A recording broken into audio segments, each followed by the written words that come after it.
Hello viewers and welcome back. What you see me wearing, in case you're wondering, what in the wizarding world is she wearing? Pun intended.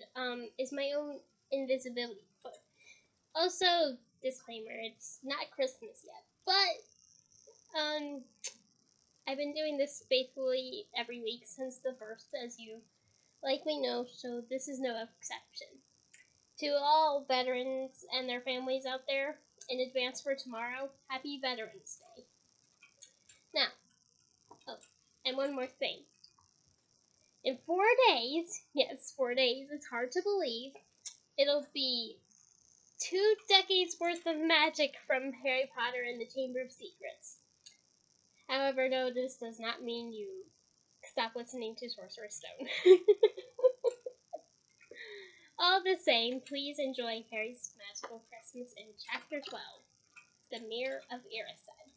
Let's get started, shall we? Chapter 12, The Mirror of Erised. Christmas was coming. One morning in mid-December, Hogwarts woke to find itself covered in several feet of snow. The lake froze solid, and the Weasley twins were punished for bewitching several snowballs so that they followed Quirrell around, bouncing off of the back of his turban. The few owls that managed to battle their way through the stormy skies to deliver mail had to be nursed back to health by Hagrid before they could fly off again. No one could wait for the holidays to start. While the Gryffindor common room and the great hall had roaring fires, the drafty corridors had become icy, and a bitter wind rattled the windows in the classrooms.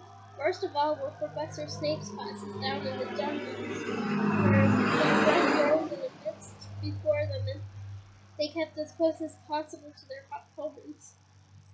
"I do feel so sorry," said Draco Malfoy in Potions class, "for all those people who have to stay at Hogwarts for Christmas because they're not wanted at home." He was looking over at Harry as he spoke. Crabbe and Goyle chuckled. Harry, who was measuring out powdered spine of wine fish, ignored them.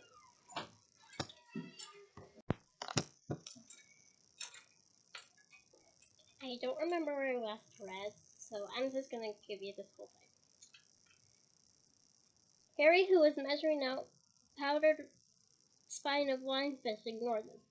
Malfoy had been even more unpleasant than usual since the Quidditch match. Disgusted that the Slytherins had lost, he had tried to get everyone laughing at how a wide-mouthed tree frog would be replacing Harry as Seeker next. Then he realized that nobody found this funny because they were all so impressed by the way that Harry managed to stay on his fucking broomstick. So Malfoy, jealous and angry, had gone back to taunting Harry about having no proper family. It was true that Harry wasn't going back to Pivot Drive for Christmas. Professor McGonagall had come around the week before, making a list of students who would be staying for the holidays, and Harry signed up at once. He didn't feel sorry for himself at all. This would probably be the best Christmas he'd ever had. Ron and his brothers, too, were staying too, because Mr. and Miss Weasley were going to Romania to visit Charlie. When they left the dungeons at the end of Potions, they found a large fir tree blocking the corridor ahead. Two enormous feet sticking out at the bottom, and a wild clapping sound told them that Hagrid was behind it. "Hi, Hagrid. Want any help?" Ron asked, sticking his head through the branches. "Nah, I'm all right. Thanks, Ron." "Would you mind moving out of the way?" came Malfoy's cold drawl behind them. "Are you trying to earn some extra money, Weasley? Hoping to be gamekeeper yourself when you leave Hogwarts, I suppose. That herd of Hagrids must seem like a palace compared to what your family's used to." Ron dived at Malfoy just as Snape came up the stairs. "Weasley!" Ron let go of the front of Malfoy's robes. "He was provoked, Professor Snape," said Hagrid, sticking his huge hairy face out from behind the tree. "Malfoy was insulting his family." "Be that as it may, fighting is against Hogwarts rules, Hagrid," said Snape silkily. 5 points from Gryffindor, Weasley, and be grateful it isn't more. Move along, all of you. Malfoy, Crabbe, and Goyle pushed roughly past the tree, scattering needles everywhere and smirking.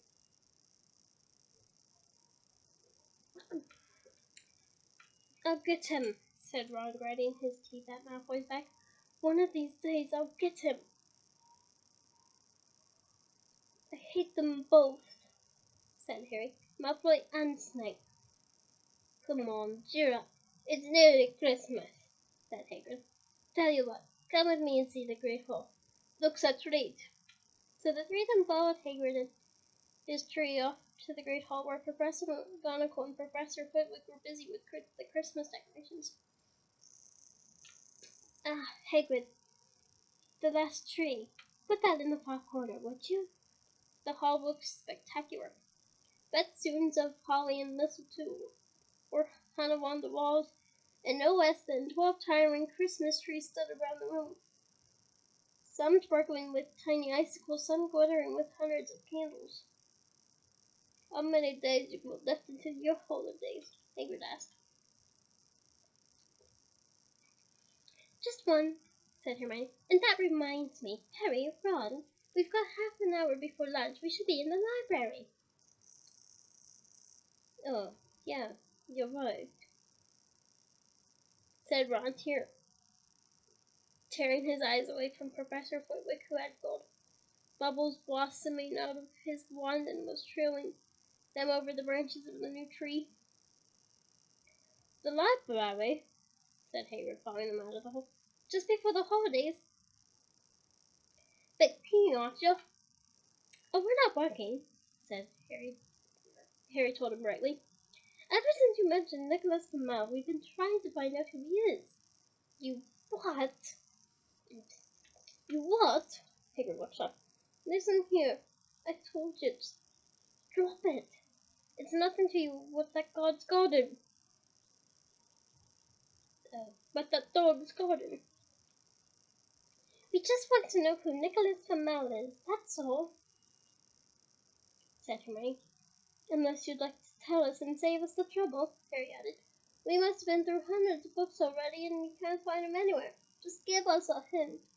I know I've read his name somewhere. I'm saying nothing, said Hagrid flatly. Just have to find out for ourselves, then, said Ron, and they left Hagrid looking disgruntled and hurried off to the library.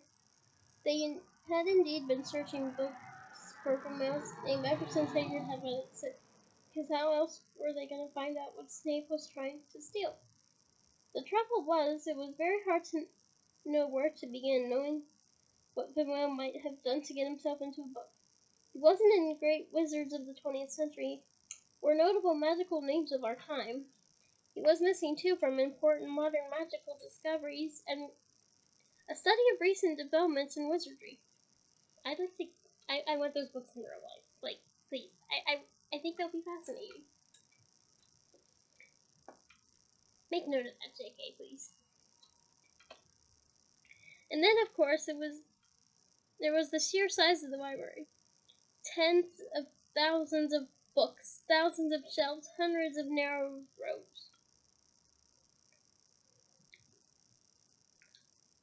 Hermione took out a list of subjects and titles she had decided to search while Ron strode off down a row of books and started pulling them off the shelves at random.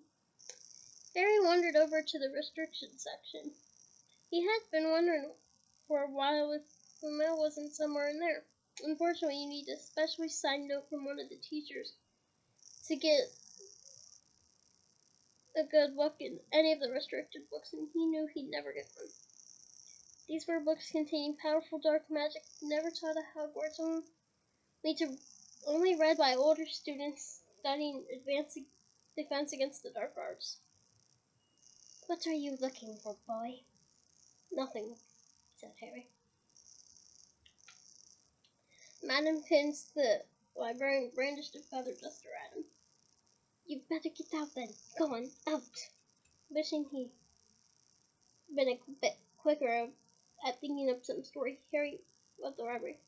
He, Ron, and Hermione had already agreed they'd better not asked Madame Pince where they could find Flamel. She was sure she would be able to tell them, but they couldn't risk Snape hearing what they were up to. Harry waited outside the corridor to see if the other two had found anything, but he wasn't very hopeful. They had been looking for 2 weeks after all. But as they only had odd moments between lessons, it wasn't surprising that they found nothing. What they really needed was a nice long search without Madame Pince breathing down their necks. 5 minutes later, Ron and Hermione joined them, shaking their heads.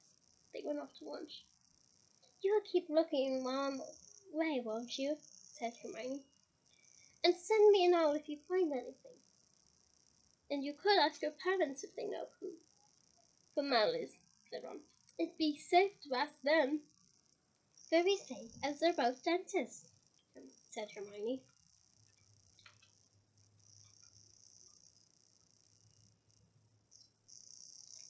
Once the holidays had started, Ron and Harry were having too good of a time to think about Flamel. They had the dormitory to themselves, and the room was far emptier than usual, so they were able to get the good armchairs by the fire. You know, looking back on my own Hogwarts history that I created, I think I must have rested on one of those comfy chairs. Sorry, I'm a Gryffindor, everyone. No judgment if you're not. They sat by the hour eating anything they could spare toasting for. Bread, English muffins. Okay, those are good, so I'm gonna have to definitely try them over the fire. Thanks, guys. Marshmallows. I like mine burnt. In other words, I like catching mine on fire. And plotting ways to getting Malfoy expelled, which we're going to talk about, even if they wouldn't work.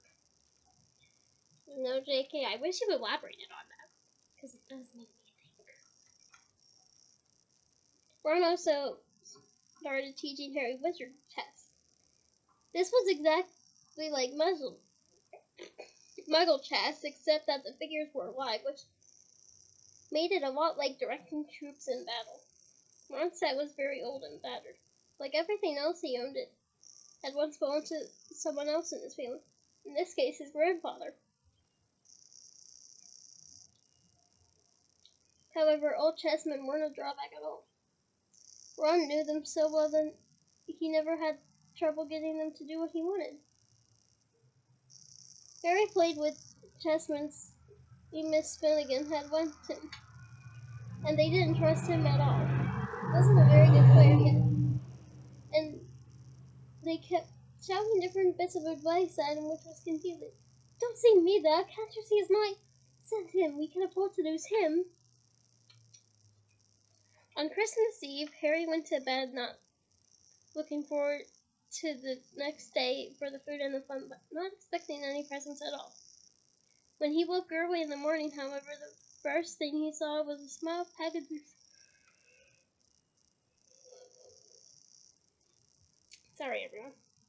at the foot of his bed. "Merry Christmas," said Ron sleepily as Harry scrambled out of bed and pulled on his bathrobe. "You too," said Harry. "Will you look at this? I've got presents." "What do you expect? Turnips?" said Ron, turning to his own pile, which was a lot bigger than Harry. Harry picked up the top parcel. It was wrapped in thick brown paper, and scrawled across it was "To Harry from Hagrid." Inside was a roughly cut wooden flute. Hagrid had obviously whittled it himself. Harry would. It sounded a bit like an owl. A second, very smart package contained a note. "We received your message and enclosed your Christmas present from Uncle Vernon and Petunia." Taped to the note was a 50-pence piece. "That's friendly," said Harry. Ron was fascinated by the 50 pence. "Weird," he said. "What a shape. This is money?" "You can keep it," said Harry, laughing at how pleased Ron was. "Hagrid, my aunt, and my uncle. So who sent these?" "I think I know who that one's from," said Ron, turning a bit pink and pointing to a very lumpy parcel. My mom, I told her you didn't expect any presents and... Oh no, he groaned. She's made you a Weasley sweater. Harry had torn open a parcel to find a thick hand-knitted sweater, emerald green, and a large box of homemade fudge. I don't know about you guys, but I love peanut butter fudge. Specifically my great-grandpa Toy's peanut butter fudge. It's delicious!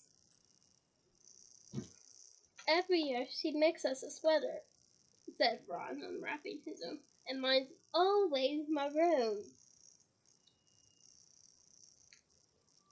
That's pretty nice of her, said Harry, trying the fudge, which was very tasty. Which goes back to my point about homemade fudge being delicious. His next present also contained candy, a large box of chocolate frogs from Hermione.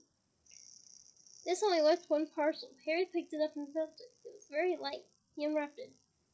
Something fluid and silvery gray went slithering to the floor where it lay in gleaming folds. Ron gasped. I've heard of those, he said in a hushed voice, dropping the box of every flavor beans he'd gotten from Hermione. If that's what I think it is, they're really rare and really valuable. What is it? Harry picked the shiny silvery cloth off the floor. It was strange to touch, like water woven into material. It's an invisibility cloak, said Ron, a look of awe on his face. I'm sure it is. Try it on.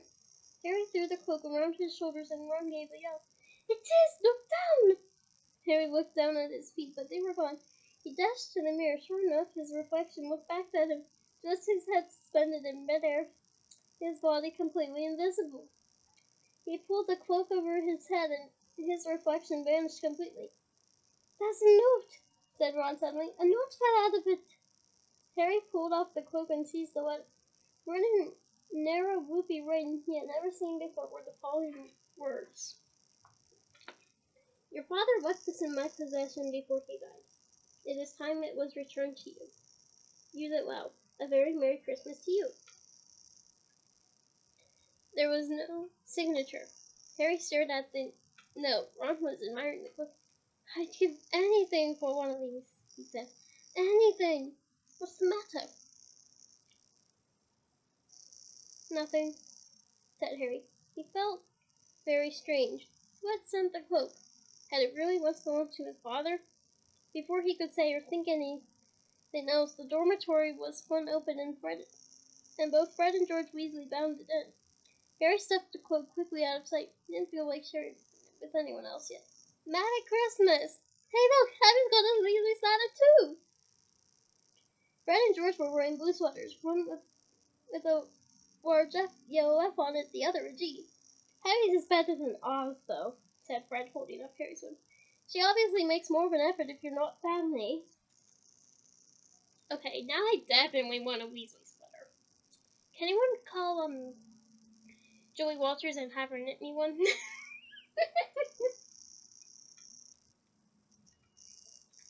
Why don't you wear yours, Ron? George demanded. Come on, get it on. They're lovely and warm. I hate maroon.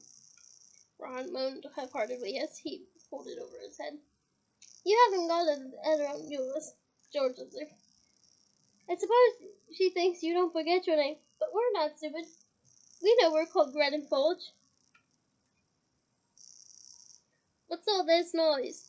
Percy Weasley stuck his head through the door, looking disapproving. He had clearly gotten halfway through unwrapping his present too, as he too carried a lumpy sweater over his arm, to which Fred teased, P for prefect, get it on, Percy, come on, we're all wearing ours. Even Harry got one. I don't want, said Percy thickly as the twins forced the sweater over his head, knocking his glasses askew. And you're not sitting with the prefects today either, said George. Christmas is a time for family. Amen, George. Amen. They marched Percy in from the room, his arms pinned to his side by his sweater. Harry had Never in all his life had such a Christmas dinner.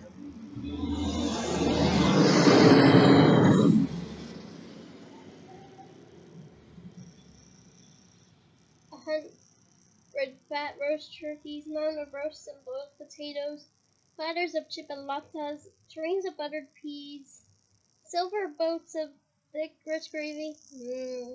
I fancy brown gravy. I wonder if it was brown gravy. For sake of my imagination, I'll pretend it's yummy brown gravy. And cranberry sauce. And stacks of Wizard crackers every few feet along the table. These fantastic party favors were nothing like the feeble ones the Dursleys usually bought, with their little plastic toys and their flimsy paper hats inside. Confession. I unfortunately don't have any of that right now. But next Christmas chapter, I definitely will have some. So expect a little surprise. Harry pulled a wizard cracker with bread and it didn't just bang! It went off with a blast like a cannon and engulfed them all in a cloud of blue smoke, while from the inside exploded a rear admiral's hat and several wide white mice. Up at the high table, Dumbledore had swapped his pointed wizard's hat for a flowered bonnet and was chuckling merrily at a joke Professor Woodwick had just read him. I would really like to know what that joke is. Flaming Christmas pudding swallowed the turkey. Percy nearly broke his teeth on the silver sickle embedded in his slice. Harry watched Hagrid getting redder and redder in the face as he called for more wine, finally kissing Professor McGonagall on the cheek, to whom Harry's amazement giggled and flashed her top hat one side. When Harry finally left the table, he was wound down with a stack of things out of the crackers, including a pack of non-explodable luminous balloons, a graveyard morse kit, and his own new wizard's chess set. The white mice had disappeared, and Harry had a nasty feeling they were going to end up as Mrs. North's Christmas dinner. Harry and the Weasleys spent a happy afternoon having a furious snowball fight on the grounds. Then, cold, wet, and gasping for breath, they returned to the fire in the Gryffindor common room, where Harry broke in his new chess set by losing spectacularly to Ron. He suspected he wouldn't have lost so badly if Percy hadn't tried to help him so much. After a meal of turkey sandwiches, trumpets, trifle, and Christmas cake, everyone felt too full and sleepy to do much before bed except sit and watch Percy chase Fred and George all over Gryffindor Tower because they'd stolen his prefect badge. It had been Harry's best Christmas day ever. Yet something had been nagging at the back of his mind all day. Not until he climbed into bed was he free to think about it. The invisibility cloak and whoever sent it. Ron full of turkey and cake with nothing mysterious to bother him, fell asleep almost as soon as he'd drawn the curtains of his four-poster.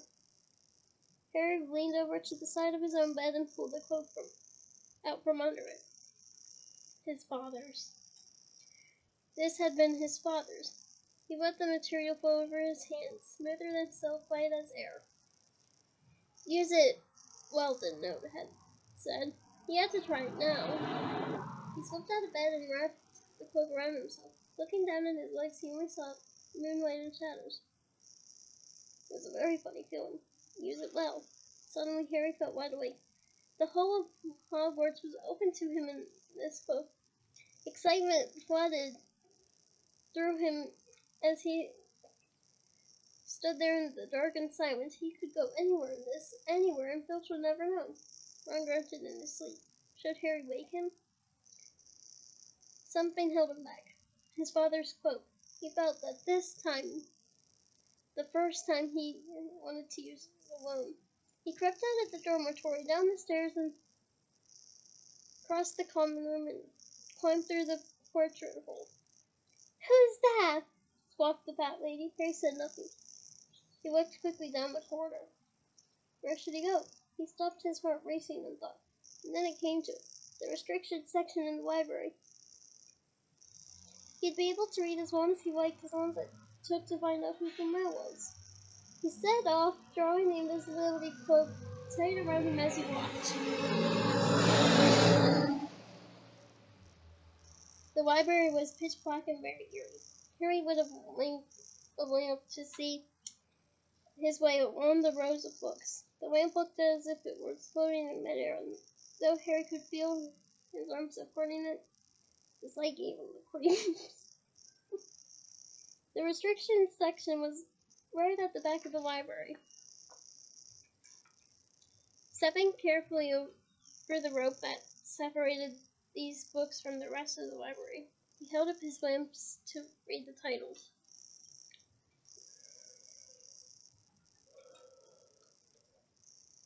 Sorry about that.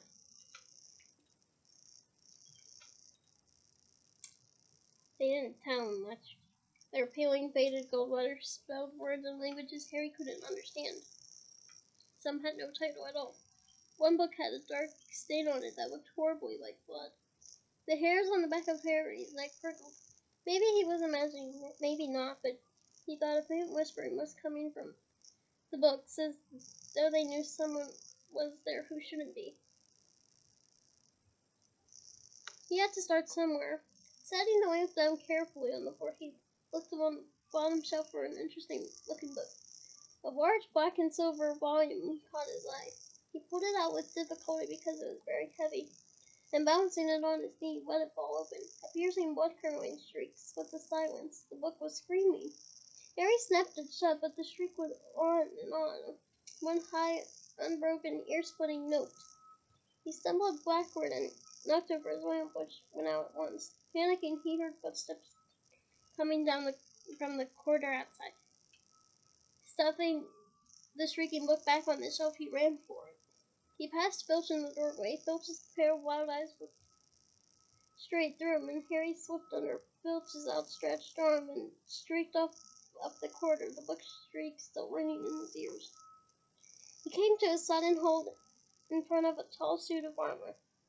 He had been so busy getting away from the library, he hadn't paid attention to where it was going. Perhaps because it was dark. He didn't recognize where he was at all. There was a suit of armor near the kitchens, he knew, but he must be 5 floors above there. You asked me to come directly to you, Professor. If anyone was wandering out and somebody's been in the library, restricted section. Harry felt the blood drain out of his face. Wherever he was, Filch must know a shortcut, because his soft, greasy voice was getting nearer into his heart. It was Snape who replied. The restricted section? Well, they can't be far. We'll catch them. Harry stood rooted to the spot as Filch and Snape came around the corner ahead. They couldn't see him, of course, but it was a narrow corridor, and if they came much nearer, they knocked right into him. The cloak didn't stop him from being solid. He backed away as quietly as he could. The door stood ajar to his left. It was his only hope. He squeezed through it, holding his breath, trying not to move it. Into his relief, he managed to get inside the room without their noticing anything. They walked straight past, and Harry leaned against the wall, breathing deeply, listening to their footsteps silently. That had been close, very close. It was a few seconds before he noticed anything about the room he had hidden in. It looked like an unused classroom. Dark shapes of desks and chairs were piled against the walls, but there was an upturned wastepaper basket. But propped against the wall was facing him was something that didn't look as if it belonged there. Something that looked as if someone had just put it there to keep it out of the way. It was a magnificent mirror as high as the ceiling, with an ornate gold frame standing on 2 clawed feet. There was an inscription carved around the top. Irisat stra ihuru oyat ub kafru oyat on Wilhishi.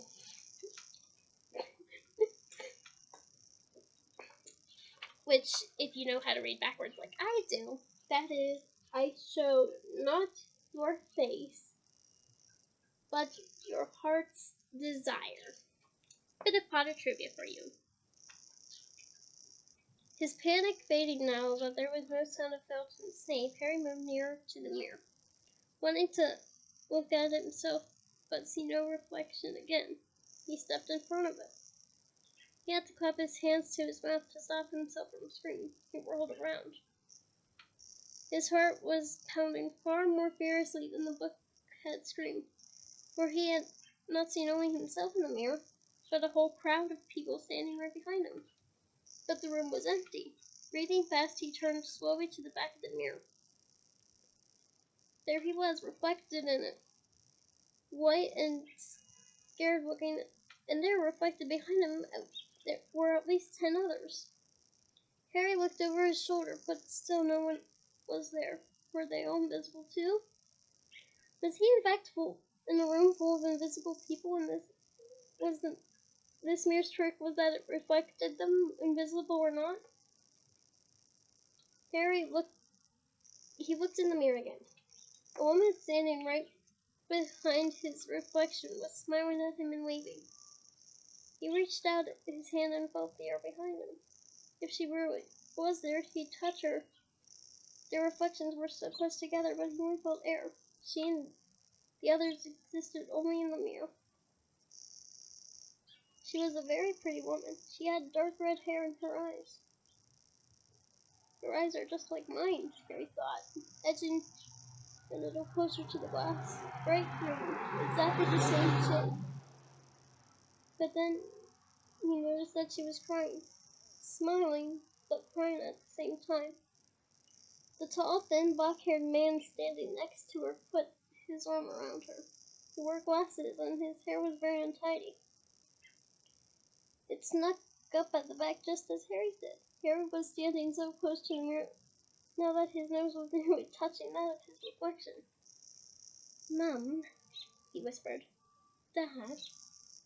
They just looked at him, smiling, and slowly Harry looked into the faces of the other people in the mirror. Soft hairs and green eyes like his, other noses like his, even a little old man who looked as though he had Harry's knobbly knees.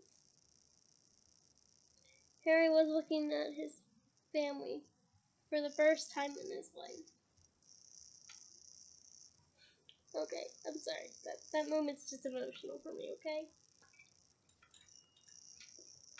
The Potter smiled and waved at Harry, and he stared hungrily back at them.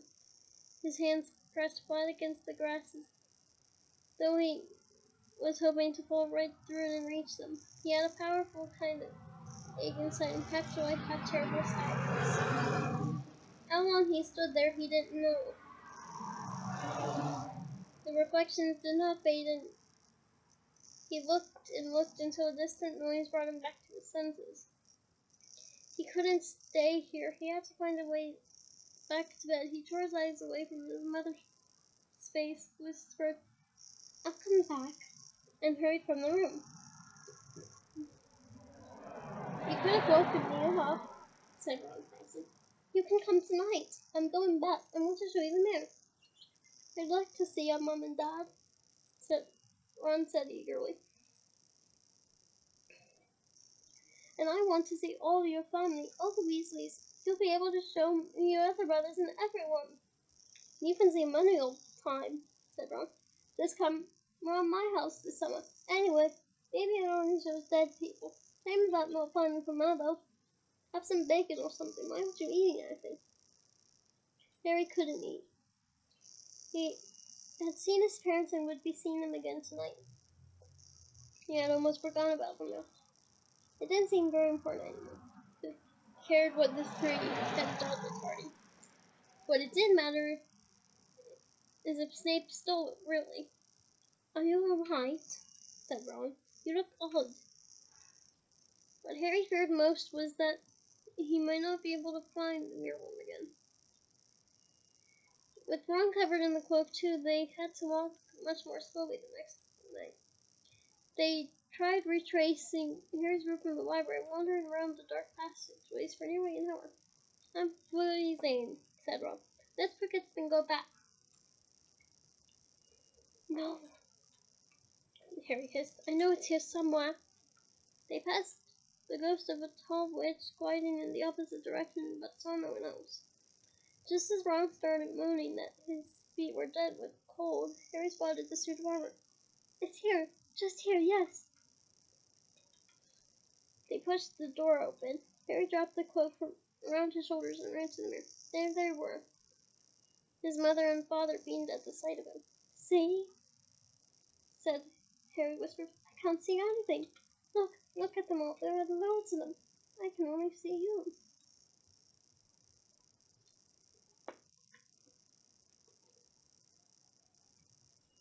Look in it properly. Go on, stand where I am. Harry stepped aside, but with Ron in front of the mirror, he couldn't see his family anymore. Just Ron in his paisley pajamas. Ron, though, was staring transfixed at his image. Look at me, he said. Can you see all your family standing around you? No, I'm alone, but different. I look older and I'm head boy. What? I am. I'm wearing the badge like Bill used to, and I'm holding the house cup and the Quidditch cup. I'm Quidditch captain too. Harry tore his eyes away from, Ron tore his eyes away from this splendid sight to look excitedly at Harry. Do you think this map shows the future? How can it? All my family are dead. Let me have another look. You had it to yourself all last night. Give me a bit more time. You're only holding the Quidditch cup. What's interesting about that? I want to see my parents. Don't push me. Suddenly, a sudden noise outside the corner put an end to the discussion. They hadn't realized how loudly they had been talking. Quick! Ron threw the cloak back over them as the luminous eyes of Mr. Morris came around the door. There, Ron and Harry stood quite still, both thinking the same thing. Did the cloak work on cats? After what seemed an age, she turned and laughed. This isn't safe. She might have gone for Filch. I bet she heard us. Come on. And Ron pulled Harry out of the room. The snow hadn't melted the next morning. Want to play chess, Harry? Said Ron. No. Why don't we go down and visit Hagrid? No, you go. I know what you're thinking about, Harry.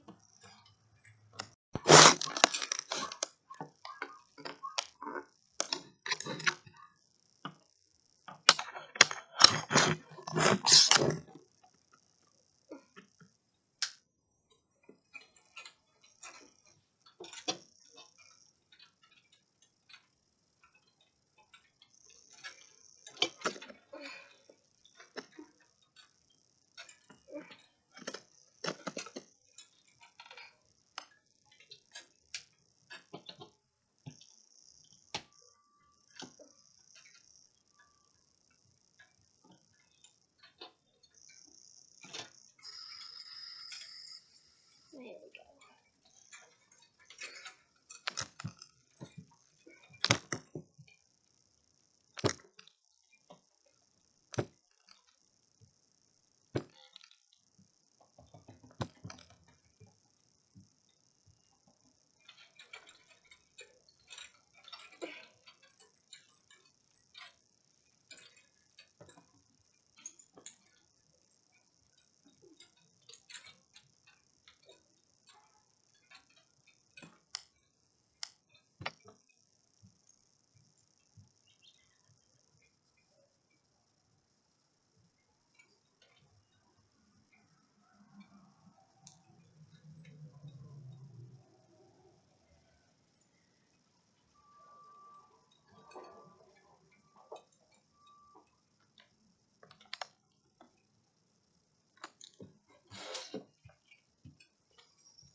Hit pause.